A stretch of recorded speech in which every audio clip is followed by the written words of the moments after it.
Isang pinagpalang araw sa ating lahat.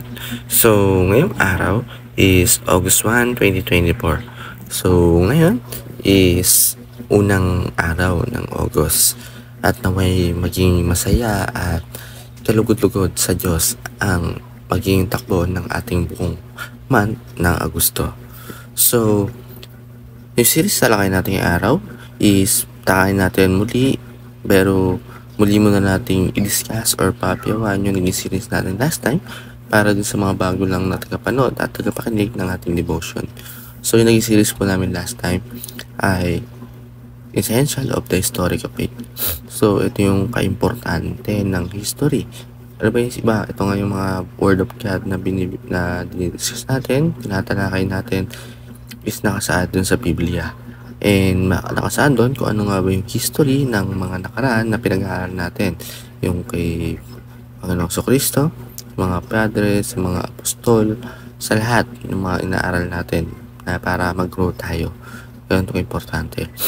So, yung series na kayo natin yung araw is Intimacy with God. So, intimacy, ito yung parang mayroong kang kapatid, kaibigan, kasintahan.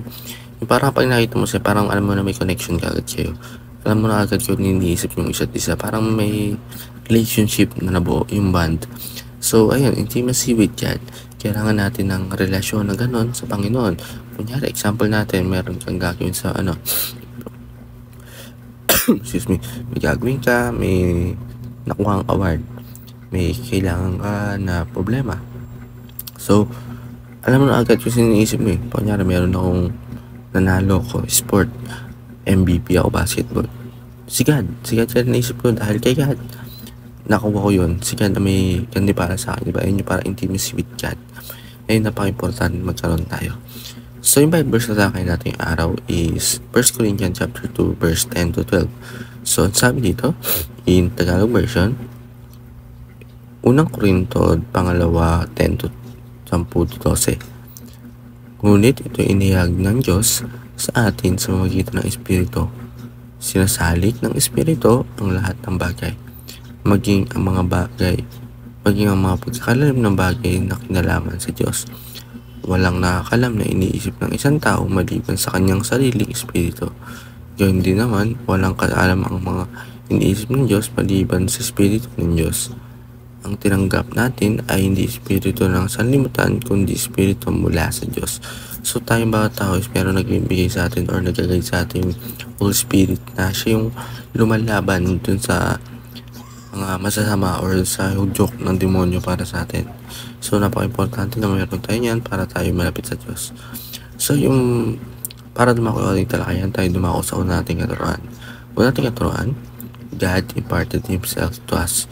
So ang Diyos, kahit sabihin natin Diyos yan, kahit napakapangyarihan sa lahat, siyang King of King is inagay niya or hindi niya nilayo ang Diyos para sa atin. Talagang nagpadala siya ng Espiritu Santo para gabayan tayo sa araw-araw. Number 2, we have mind of Christ. So, kaya tayo nag-discuss dito. Example lang natin itong devotion. Kung wala tayong mind of God, siguro hindi tayo nag-discuss nito, hindi tayo nag-aaral sa salita ng Diyos. Number 3, our deepest intimacy is with God. So, yun nga, yung sabi ko na kailangan importante is magkaroon ng deepest intimacy with God. Kasi yun yung relationship or yung bond na meron tayo. So, ating application, understand the Bible through illumination of the Spirit. So, isipin natin o yung mga salita ng Diyos gamit ng Espiritu Santo at gagabay sa atin. Number 2, talk with God about your innermost thoughts. Diba? Sabi ko nga sa intimacy, kailangan natin ng relationship sa God. Pag meron tayong mga iniisip, problema, isipin natin ng Diyos. Talagang kusapin natin siya at bibigyan natin tayo ng solusyon. And sa last portion, intimacy with God, yung being sensitive to the voice of the Spirit. So, kailangan natin papakinggan lagi yung voice ng Holy Spirit na nagbabay sa atin para magkaroon tayo ng intimacy with God. So, ayun po para sa araw na may minututunan tayo sa pakinig at panood. God bless to all.